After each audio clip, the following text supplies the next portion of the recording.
American consumers are under attack every day. No matter your age, income, or where you live, criminals are trying to steal your money day in and day out. These attacks are dangerous and annoying, but you can take steps to make it harder for the crooks while protecting your pocketbook. Good evening, I'm Tony St. James. Welcome to Rural America Live with AARP. According to the FBI, Americans reported $16.6 billion in losses to scammers last year, and older Americans lost more than 4 times as much on average. Tonight, we take a look at the latest scams trending across the country and what you can do to protect yourself. All right, it's our question of the month. You ready? What is your tip for avoiding scams? Okay, what's your tip for avoiding scams?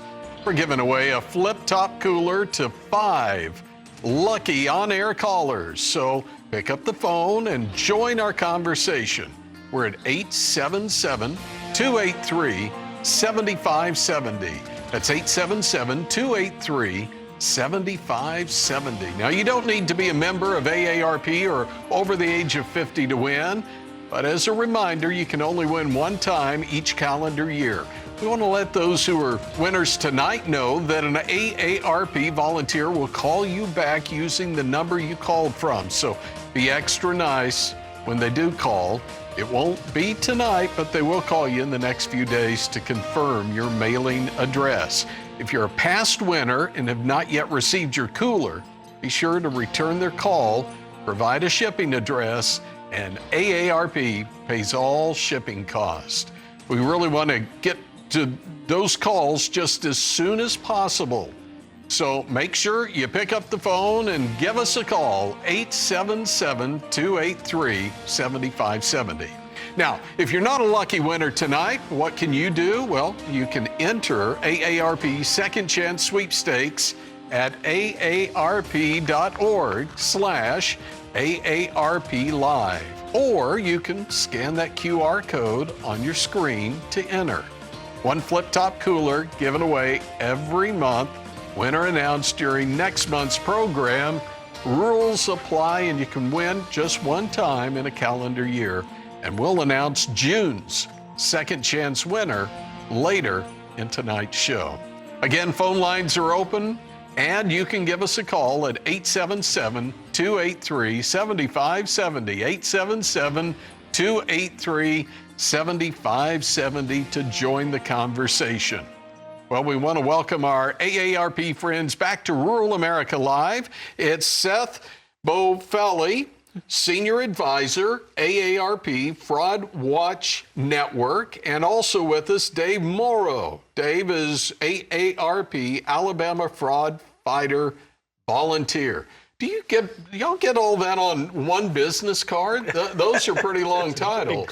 It takes a lot, but we were so happy to have Dave with us. We couldn't do what we do, Tony, without an army of Daves that are all across the country helping people stay safe. Okay, tonight's topic, and what we want to know is, ask us anything about fraud. Anything about fraud. Anything, guys? Anything about fraud? Anything, because the one thing we want people to do is talk about this. So much fraud happens because people get these texts, they get these phone calls, maybe they fall victim, but they're afraid to tell their loved ones, they're afraid to tell their friends. And when that happens, by sharing our experiences, we help keep each other safe. So we want your calls. We want all your questions. Dave is an expert. He's seen it all. And so we'd be happy to get whatever you have to share with us today. Okay, before we start taking the calls, it's always good, I think, to find out a little about ourselves, right? So, Seth, let's talk about you and your path to AARP and Fraud Watch Network. Tell us about this. Yeah, well, I think the first thing is that AARP Fraud Watch Network is a free resource. It's available no matter how old you are, whether you're a member or not, and it's a lot of good, helpful, informational, knowledge to stay ahead of these scams. We also have offices in all 50 states.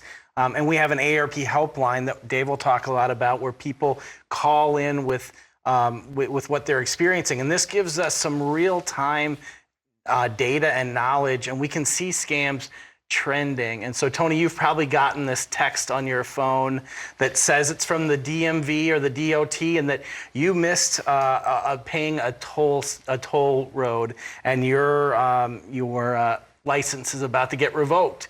So we see this trend all the way across the country, and so we can say, hey, we saw this in California and Washington and Oregon, and we know it's coming to Tennessee and Alabama next, so we can kind of get ahead of those scams and get that information out there. Okay, great. Hey, Dave, let's go to you, and it's AARP, Alabama Fraud Fighter Volunteer. Correct. But that's really just the tip of the iceberg. There's so much more that you've done in the past. Tell us more about you. Well, I was in the Air Force as an investigator of cybercrime for about 15 years. And then I retired and became the head of security for a couple of international companies in cybersecurity and cyber investigations, and ended up my career as an investigator for a bank in cyber investigations and digital intelligence. So then I moved out when I retired to go to work for AARP as a volunteer, because I feel real strongly about this. So you've got the military background, you've got commercial background, and then you've got volunteer background, which is the perfect question for you. Tell us about the importance of having volunteers. Yeah, volunteers like Dave I call them our boots on the ground. We want to be in communities all across the country. We want to be meeting with people at their local libraries, at their churches, anywhere we can get in front of an audience and share this important information. Dave takes it a step further, though. We get hundreds of calls a day from people who have been taken advantage of, who've lost money and they don't know what to do next. And volunteers like Dave help them start to put their lives together. We actually have a great video that I think we can share that shows one of these volunteers in action in New Jersey. This is the AARP Fraud Watch Network, and this is what identity fraud looks like. This is over 3 years of people trying to open 250 different bank accounts in my name. I am kind of a fighter. I've done it through the Speakers Bureau. I do it with the 50 other volunteers we have here in New Jersey. What's most rewarding to me is helping another person do better.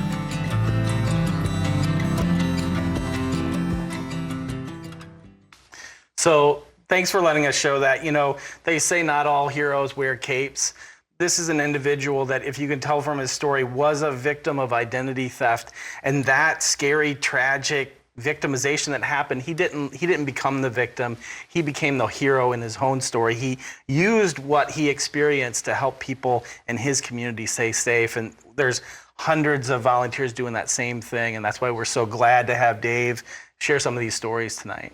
I think, if you've been a victim of something like this, it's easy to try to hide. Mm-hmm. We don't want to admit it, right? But it's important that we kind of tell that story so that we can save others. Is that a good way to put it? Absolutely. I mean, if you don't have somebody who's been there talking to you about it, you really can't understand the emotions that go on with a victim and how they got there. And having somebody who has either had a family member or a close friend or have themselves been a victim really allows you to have some credibility with victims you talk to, and understand their emotions and understand the kinds of questions they might have. Okay. Phone lines are open. We're at 877-283-7570. 877-283-7570. We have so much to talk about tonight. We want to get your questions. Plus, we want to give away a cooler. Phone lines open right now. Give us a call. 877-283-7570. What is it? 877-283-7570. We'll be right back.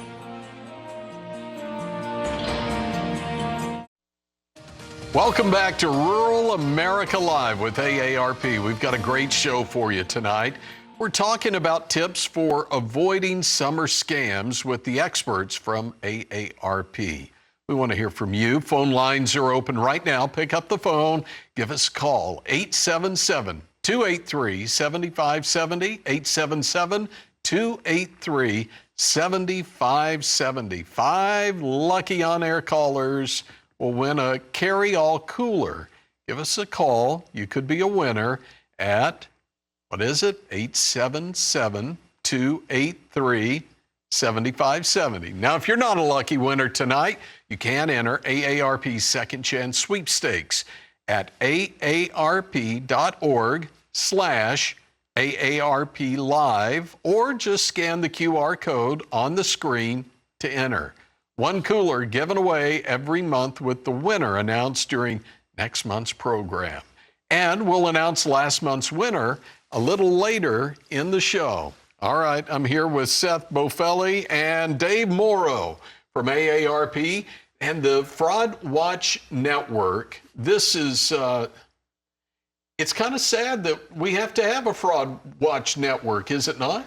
Yeah, it is. And we know that people over 50 are kind of the prime target because, they've worked longer, they've saved up more. But what we're seeing is really everybody's a target.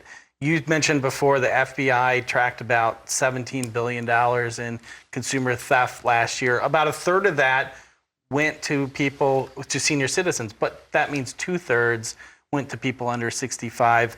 I talked before about that phone or that DMV scam. Not only do I get it, and my dad, who's 83, gets it, my daughter, who's 16, gets it, my son, who's 19, gets it. So it's a great example of these criminals are out for all of us, and so age really doesn't play a factor in it. Okay, let's go to the phone lines. 877-283-7570, and look here, we're going to Ohio. It's Melissa. Hi, Melissa. Do you have a question for us? You have a story for us? Hi, Tony. Hi. So I keep getting those DMV messages as well, and I get toll messages too, both over text and email. So if those are scams, how do I know what's correct? Like, what am I looking for? Something in the mail? Like, how do I know what's even right anymore? All right, there it is. We used to say, trust but verify. These days, you flip that around. You verify everything before you trust it, whether it's a text from the DMV or a email saying it's from the DMV. Call the DMV, call the DOT. Don't use the number that's in that communication, but just call them up. Chances are they're getting hundreds of calls from people who've gotten that same scam text. So it'll probably take about a minute, maybe 30 seconds even, for them to say, thanks for calling, this is fake, there's nothing wrong with your record, you can delete that and go on your day. But always verify with the trusted source first before, and never use those links or those phone numbers that are in the texts or the emails that you get. How important is it to, I like to say, tap the brake before you do anything? Just tap it and think about it before you go. Is that a good way? Oh, absolutely. Scammers operate on your emotions. That's how they get the hook in. So what you need to always do, I tell people, is to take a breath.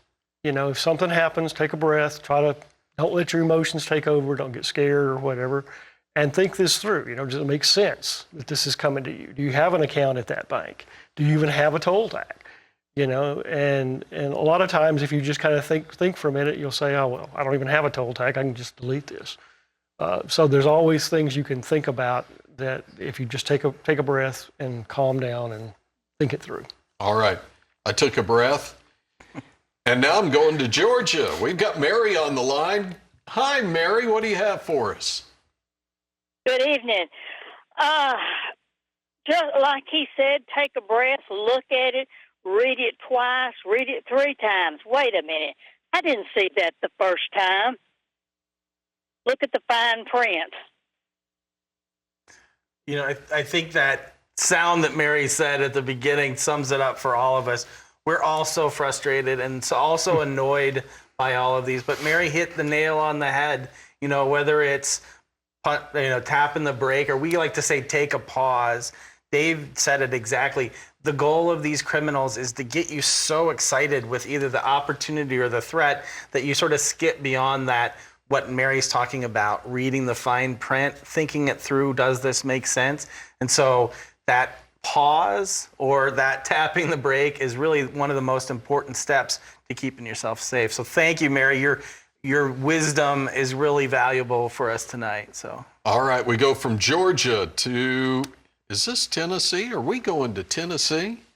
I think we are. Judy, are you there? And Judy is a winner. Yes. Congratulations. Thank you. Yeah, this is Judy. Okay, Judy, what do you have for us tonight? Well, I get lots of scams. My phone usually says a potential scam on it. Sometimes it doesn't. Sometimes it shows a name. Sometimes it'll show just letters and numbers mixed. And I have answering service, and if I don't get to my landline soon enough, they will hang up. But it shows some different types of things like that, numbers and letters together. If they do answer me when I say hello, I usually just hang up once I see what they're, scamming me for. I have been threatened before that I owe a large sum of money, like with Amazon. They did that once with them. And they've threatened me that I owe them money and they're going to sue me. And so I usually just hang up on that. Now, I do not answer or talk to them about that at all. That's a great point. Yeah, it's a great point, really. Yeah. At the end of the day, hang up on them? Absolutely. Just don't engage with them at all.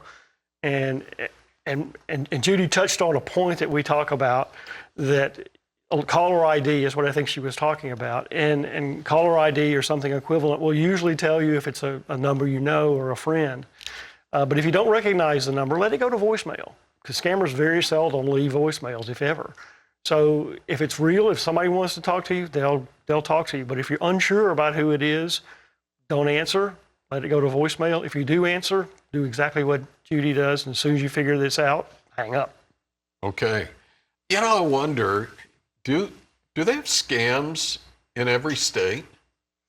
Well, these are really kind of the same scams all over the place. And sometimes they work a little bit better. In some places, they work a little differently. In states, for instance, that have a large veteran population, they'll see more veterans-related scams than maybe a state that doesn't have as many veterans. Because again, the criminals are not dumb. They know a lot about us. And so they can pinpoint these scams based on what they know, either the demographics of the state are or what people like, what our affinities are. And so the more information we share about ourselves, the more ammunition they have to really kind of fine-tune these attacks against us. So I'm just kind of curious. We've heard from Ohio, Georgia, and Tennessee. They couldn't have scams in North Dakota, could they, Steve? Steve's on the line. Hi, Steve. What do you have? Yes, so they have scams up here. I thought you might be immune to it. No, unfortunately, I'm 88 now. And let me relay what happened to me. And my wife passed away in September of 2017. In February of 2018, I got this call one day. Your wife has been in a real bad accident. You need to come to the hospital right now. Believe me or not, by the time I get through relaying a lot of language that I learned with active duty for 11 years, he hung up. Now, one thing I've learned, too, people are, with the modern technological capabilities, they can make the phone that the number that they're calling you from, quote, appear to be somebody you know. Always go back and double check any calls you get. That is a great point. I wrote something down. I'm not sure where I saw this. Pause, reflect, protect. Yeah, so that's actually something that we just launched a new kind of public service campaign. If you think about what do we all know about if you catch on fire? stop, drop, and roll, right? So this is our attempt at stop, drop, and roll for scams. You hear that call, you feel yourself start to get, oh my God, they're gonna suspend my license. Pause and reflect on it. So just tap the brakes, push pause, and think, wait a minute, did I actually drive through a toll road? Oh no, there aren't actually any toll roads in this state. And then do that verification, and doing those first 2 steps then allows you to go, oh yeah, that's right, this is a scam. I'm gonna delete this and I'm gonna protect myself. And so you'll hopefully start to hear that and see that a lot more. Pause, reflect, protect, because it really is the most powerful tool you have is just pressing that pause button and then taking the time to kind of think through it. Because usually the further you get from that phone call or that text message or email, the more you start to put the pieces together and think, yeah, this really isn't legitimate. So, Dave, I'm just kind of curious here, if somebody is coming after you for these toll roads, or you owe us a lot of money, we're coming after you, they're not doing it by phone or by text or usually by email, are they? No, not anymore. I mean, most legitimate companies, most places that are going to be doing this legitimately are going to send you something in the mail. And because they know that other areas, other ways have pretty much been filled up with scammers, and that it's very likely that, well, frankly, a lot of people hang up, which they should, and so they're much less effective than if they just write a letter, send a form or something to you. Okay. So we know North Dakota has scams. What about Michigan? Do we have scams in Michigan? We've got Ed on the line. Hi, Ed. What do you have? Well, good evening. My question is, how do you prevent these criminals that scam the deed on your house? What steps do you take to stop that? Yeah, that's a really tricky one. There are some products out there where you can get alerts set up if somebody, so basically what this happens, and in some states it's easier than others, but somebody goes into the registrar's office and files a claim on your house, and then when you go to sell it, they have rights to it, something you have to work through. This is actually something, so we are active in state legislatures all across the country. And in some states, a handful of states, we're looking at improving the state legislative protections around this. So that, that's your most important and most prized asset. And think about the place where they can hurt you the most. It's in your home. And so it's something that we are very keen on protecting, and it's very much on our priority list. And I guess it's also important to know laws. We can have laws in place that can maybe put up a roadblock, but at the end of the day, they're still going to drive through the roadblocks or around, right?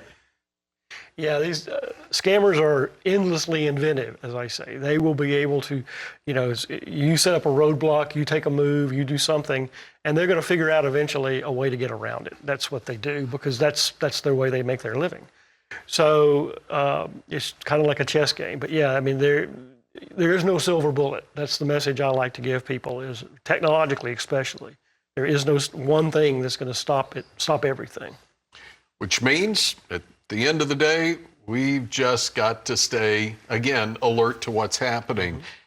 Alert right now.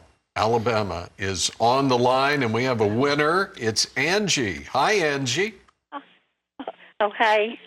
I'm sorry. Hi, how are you? Great. Hey, thank you for calling. What do you have for us? Oh, well, I was thinking earlier whenever they were talking about volunteering, we feel like we have conquered the cause of not getting into a scam problem. How do we go out and help other people learn that? We don't know where to go to get that information to find out how to do that. Okay. Well, Angie, it just so happens I know a great guy from Alabama who can help you out. Dave, take it away. Well, thanks. Well, you can call AARP's home office. The state office is in Montgomery. There's offices in Birmingham, I think. You can find your local chapter in Alabama. We have local chapters all over the state, and just call up and talk to them and see what see what they have to say. I mean, there's a lot of things you can do, and we'd be more than happy to add another person to help us volunteer with the scam program, Fraud Fighters in Alabama. And Tony, I also say, if you're listening and you're like Angie, you want to help out, but you're not from Alabama, you can also email fwn@aarp.org and let us know. That actually comes to my email inbox, and I can get you connected because I work with all 50 states. Okay, give me that that email address. It's FWN Fraud Watch Network, FWN@aarp.org. Okay, I've got that. You know, you just said email, which I think is a reminder that technology is making the scams even more dangerous than ever. Seth, AARP has seen this, but how are we responding to this? Yeah, one way, I always like to say this, there are 1,000 different scams out there, but there are only 5 or 6 ways that the criminal gets paid. And technology plays a big role. We talked about this before. We close off one lane, they find another lane. Around about 2020, 2021, they found a lane, which was these cryptocurrency ATMs. And I don't know if you've seen them. People walk by them every day in convenience stores and grocery stores.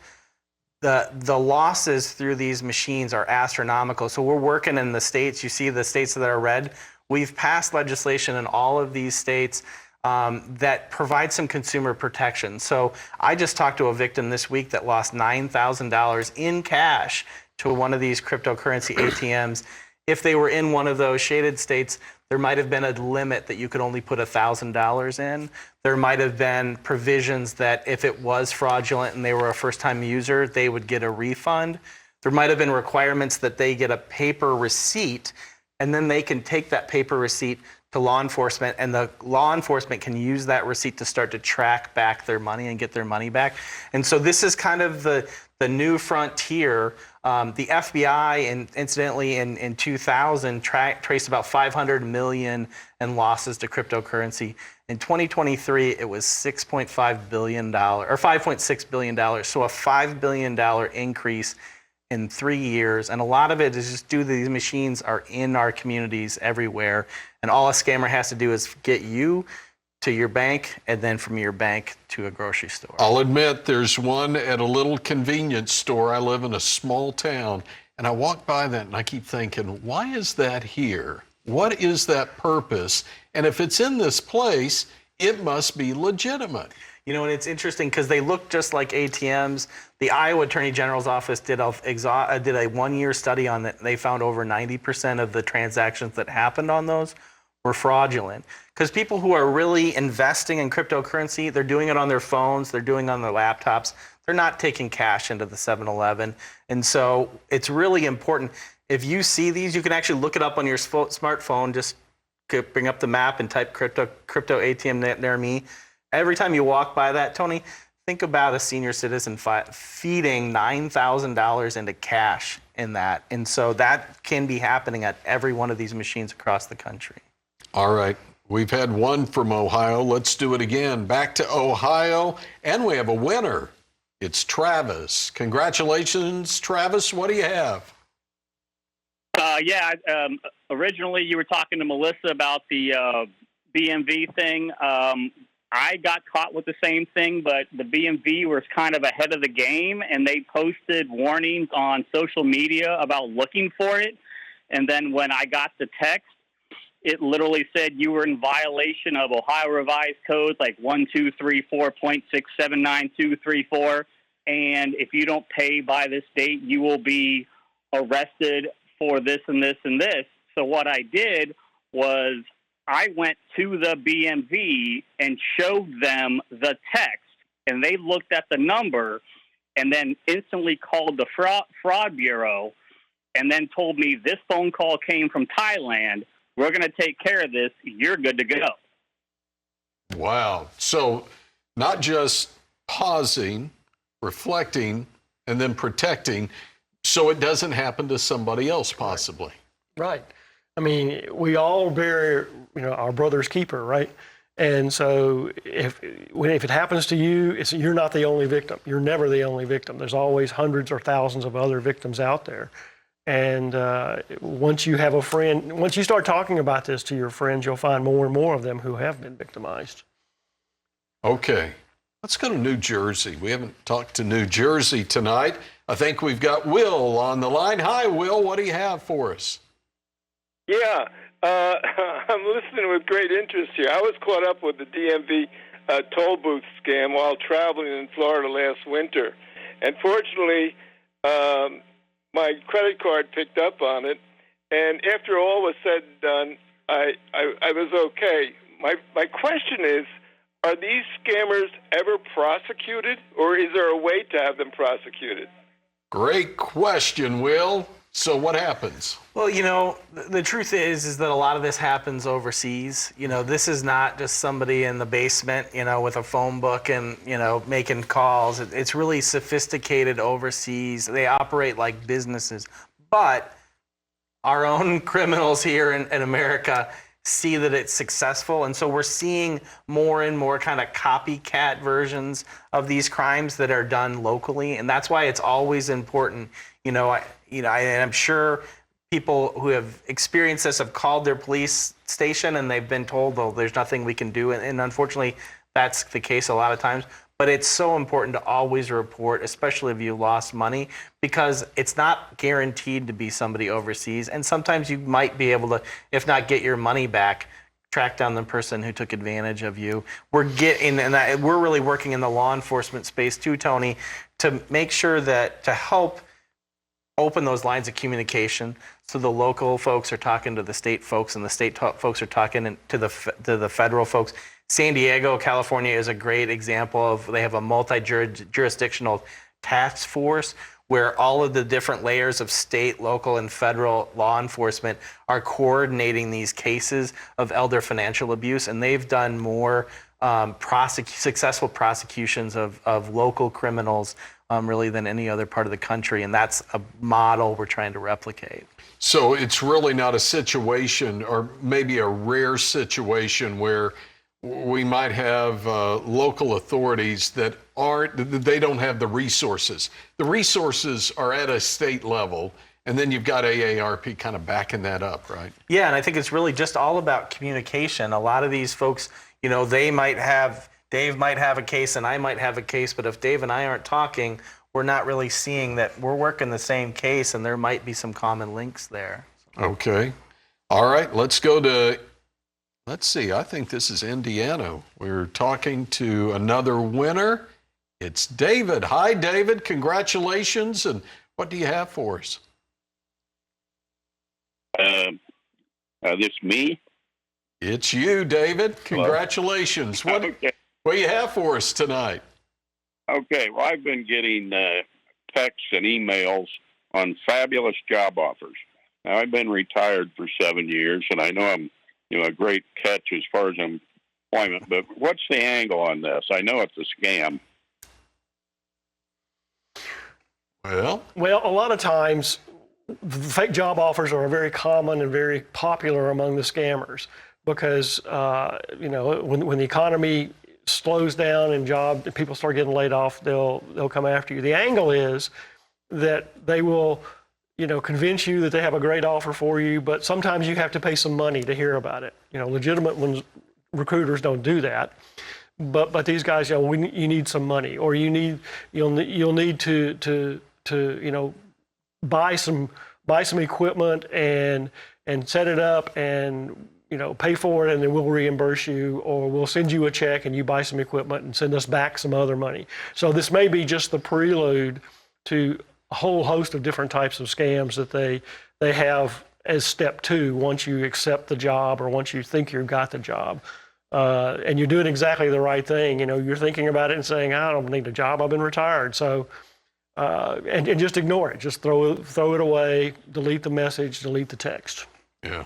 Or I guess you could also share it with, if it's easy to do, share it with some local authorities so that maybe if it's going around through the community, you can add that. Is that a good thing to do? Oh, yeah. Yeah, and also share it with your family and friends, because you might be retired, but you might have a young niece or nephew who's in their 20s and 30s who are trying to find a job, and this is the scam that's targeted at them, especially if they're searching online for jobs. And so, again, that's what we're talking about. Let's get the conversation going today, and let's keep it going, because the best thing we can do to protect our friends and loved ones is talk about this. Let's go to the PNW, Pacific Northwest. I think that's where we'll find Marty in Oregon. Hi, Marty. What do you have for us? Okay. I am a senior citizen on a very limited income, and my house needs a roof, a new roof put on. I've got a couple of leaks, and there there are some free programs that are federal and state, and there's a whole lot more that I have a big question mark on them. But how do I tell which ones are legitimate and which ones are fraud? Okay, that's a great question. How do we determine who's legitimate and who isn't? You know, there's some sources, resources out there that like the Better Business Bureau. There's some other places like that, some third party or some independent organizations that are really well trusted in doing this. I think the one thing is find that person that you trust, talk to your friends, see who they've used. This is the season. I don't know about you, Tony, but somebody knocks on my door every 2 or 3 days asking to get up on my roof or clean my windows, and they're all offering a discount or a tax break.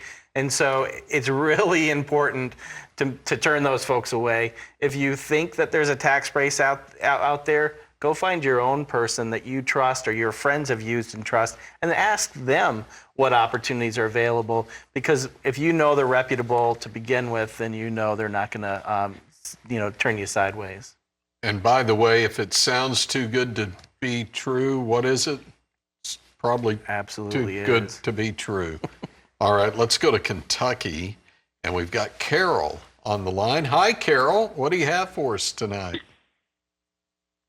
Hello. I needed to replace our landline phone, which was a cordless phone, and I was shopping at Walmart. Throw that in there. And they had a phone that you could block callers. So when they call, I could push a couple of buttons and block it, and sometimes my phone just beeps once. So it's really cut back on the scam callers. And another thing you all were discussing earlier, a good place to go to share about these scams, I think, are senior citizen centers. I think they're all over the country. We have one here in our county. And I was at Kroger one day. I shared this, and the young clerk was saying that somebody came in and was buying a bunch of gift cards, and they questioned them why they were buying them. So they stopped the scam right there. So that's a great point. If you see somebody else that might be working their way into a scam, we don't really want to jump into other people's business, do we? But how do we handle this? Well, I'm probably not the best person to ask, because I basically am pretty blunt. I'll go up there and say, this might be a scam. If anybody ever asks you to pay anything with a gift card, guarantee it's a scam.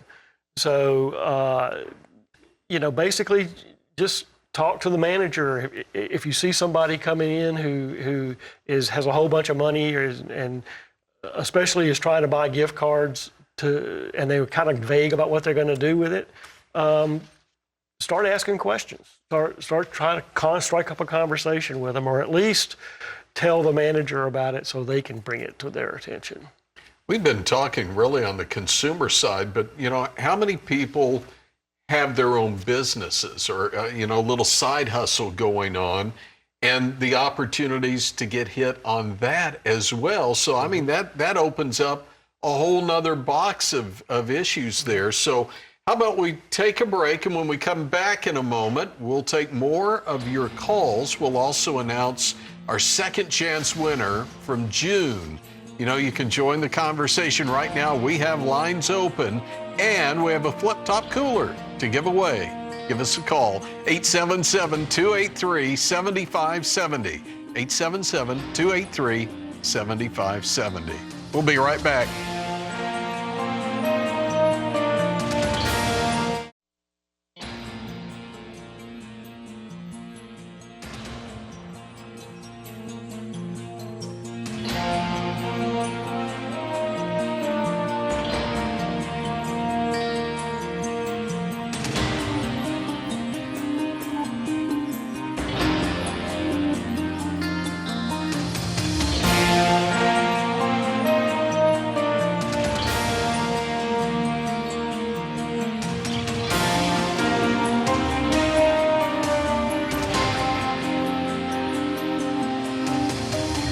Welcome back. We still have a cooler to give away, and we'll get right to the phones in just a moment. By the way, that number is 877-283-7570. 877-283-7570. We've got a few open lines right now, so we'd love to hear from you. But before we jump into those phone calls, I promised we'll announce our second chance winner from June. And who is it?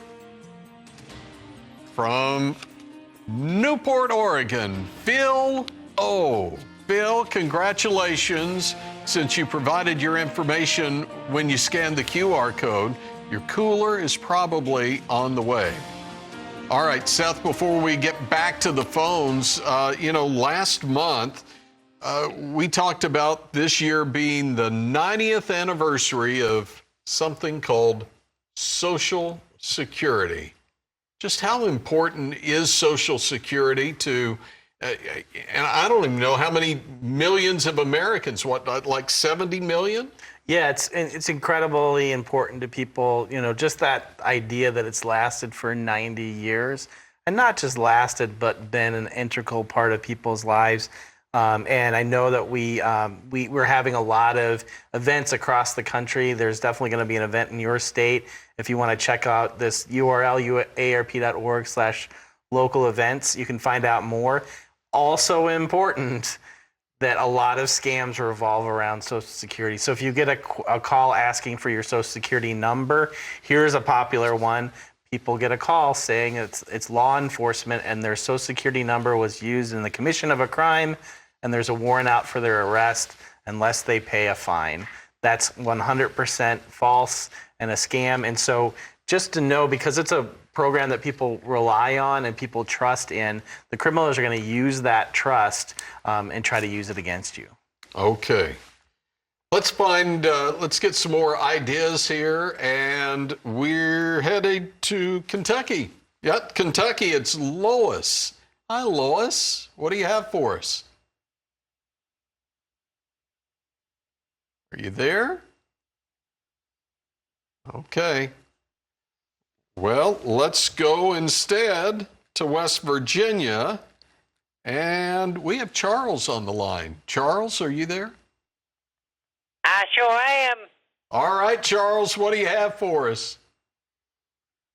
Well, I've made it to 91 years old, and I've kept my eyes open about these scammers, and I listen to what other people does and gets in trouble and lose money.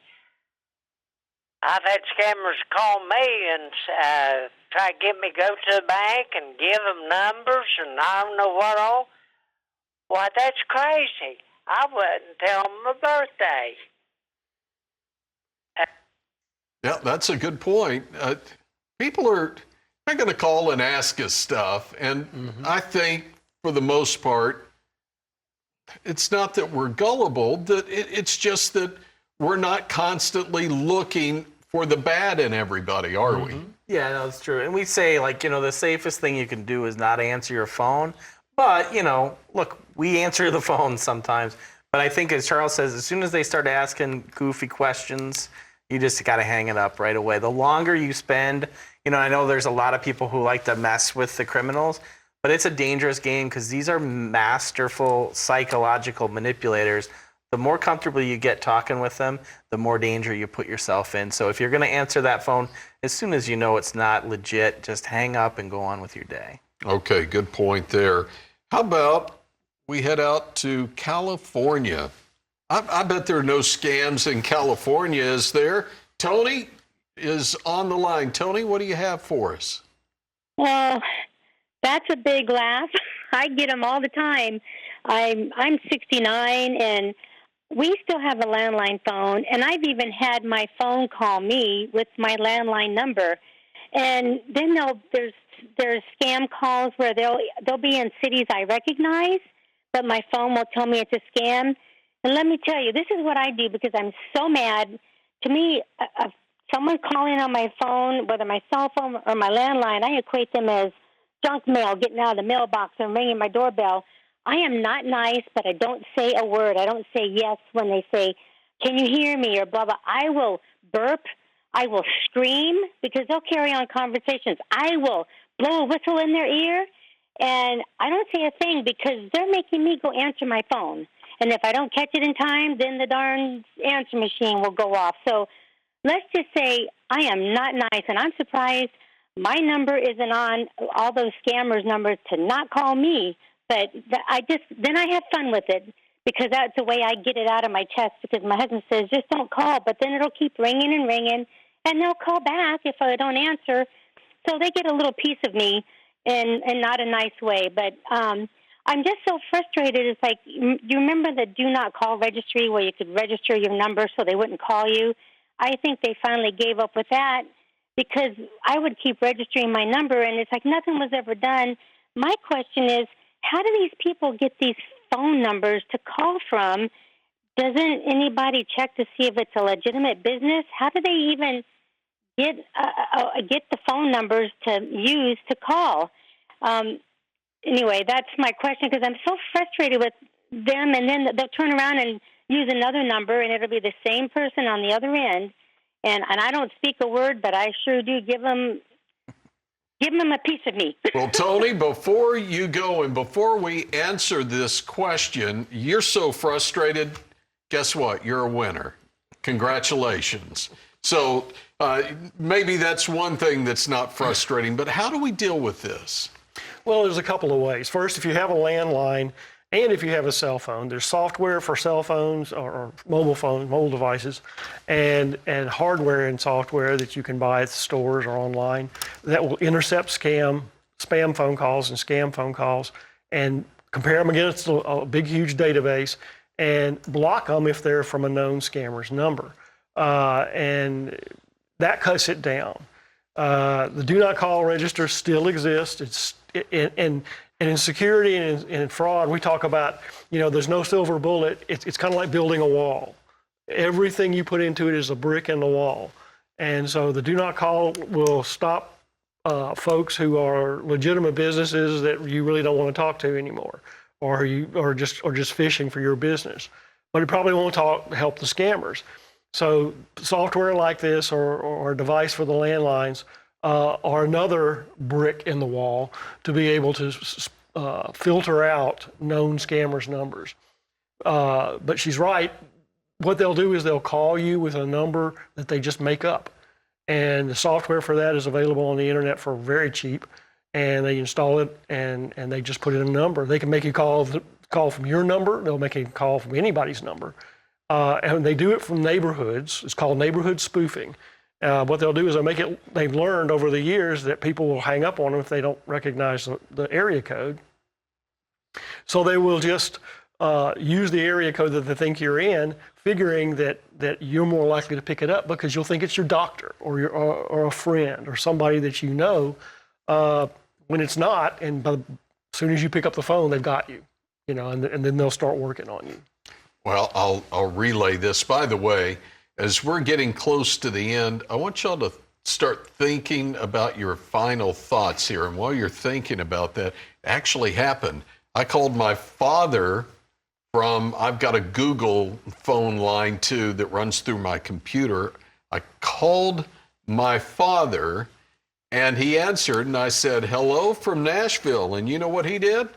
He hung up on me. Good for him. Because he didn't recognize immediately that number. So that's it. If you just don't recognize it, don't go there. All right. How about one more phone call while y'all are thinking about your final thoughts here? It's Tom. I think we've got Tom on the line. And Tom, what's your question? Yes. Well, it's a question and a couple of points that maybe your guests could answer.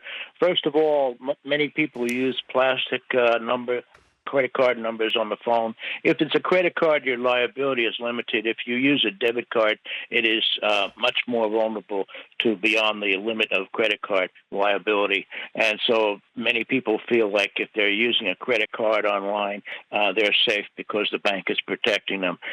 Second statement, perhaps in a question, there are a lot of scanners now available that people can carry when they go through crowds. And the fact is that they can scan now your check chips and be able to use that real quick before you realize that there's fraud being committed. And there are methods to prevent that from happening. I'm sure your guests are aware of it. But I'd like to see those 2 points covered in your show. Thank you. Thanks, Tom. Great points.